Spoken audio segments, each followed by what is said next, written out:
दूसरी बात यह है कि पहले अभी तक तो ये बिल पास नहीं हुआ है। मगर सेकुलर मुल्क में उस बेधर्म हुकूमत की जिम्मेदारी होगी कि जितने भी धार्मिक लोग अपनी उसमें ये वक्फ की जायदादें हैं, जिस तरह नमाज और रोजा हज और ज़कात हुकूमत को लेनी है।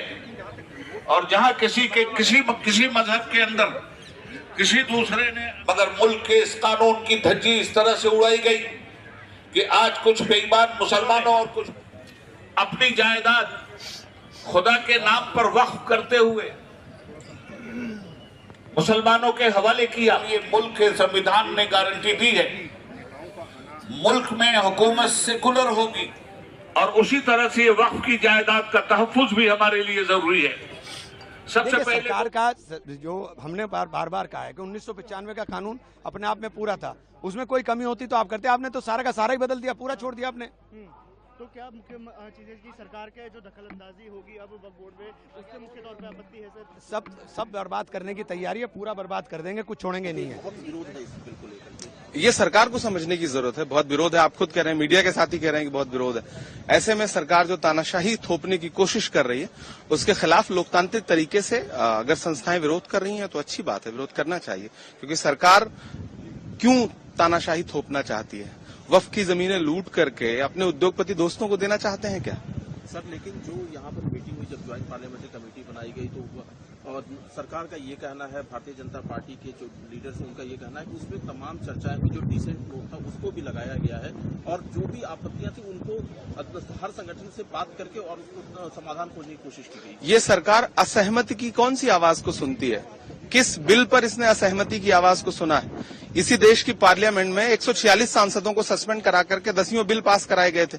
ये असहमति की आवाज सुनने वाली बात हुई। जेपीसी का गठन क्यों किया आपने, जब जेपीसी के सदस्यों की राय को सुनना ही नहीं था? ये सरकार पूरी तरह से झूठ बोल रही है, सरकार पूरी तरह से तानाशाही पर उतारू। वक्फ की जब जेपीसी थी वहां भी हमने स्पष्ट कर दिया, पार्लियामेंट में जब आएगा वहां भी स्पष्ट कर देंगे। हमारी घोषित नीति है, हम भारतीय जनता पार्टी के जिस तरह जो भारतीय जनता पार्टी चाहती है हम उससे सहमत नहीं। आप सदन में उपनेता मुस्लिम लॉ बोर्ड जेपीसी के सामने आकर के उनको मौका मिला था, उन्होंने अपनी बात को रखा है और रखने के बाद उनकी भी बातों का जेपीसी ने संज्ञान लिया है। उसके बाद अगर ये कोई धरना कर रहे हैं तो ये पूरी तरह से राजनीति से प्रेरित ही है। कहीं भी बिल में ये अभी जो अमेंडेड बिल गया है जेपीसी की तरफ से, कहीं नहीं लिखा हुआ है कि ये बिल में प्रावधान जो है वो रेट्रोस्पेक्टिवली पुराने समय से लागू होंगे। और जो भी इनकी आपत्तियां हैं उन्होंने दर्ज कराई थी, उसके बावजूद भी अगर जा रहे हैं फील्ड में जाकर के धरना कर रहे हैं तो हम लोग इसको प्योरली राजनीति मानते हैं कि वो राजनीति की तरह ही तहत ही ये प्रेरित है। दूसरी तरफ जेडीयू दफ्तर के बाहर पोस्टर लगा हुआ है और उसमें कहा गया है कि धन्यवाद निशांत जी, आपने स्वीकार कर लिया पार्टी का काम करने के लिए, पार्टी के लिए।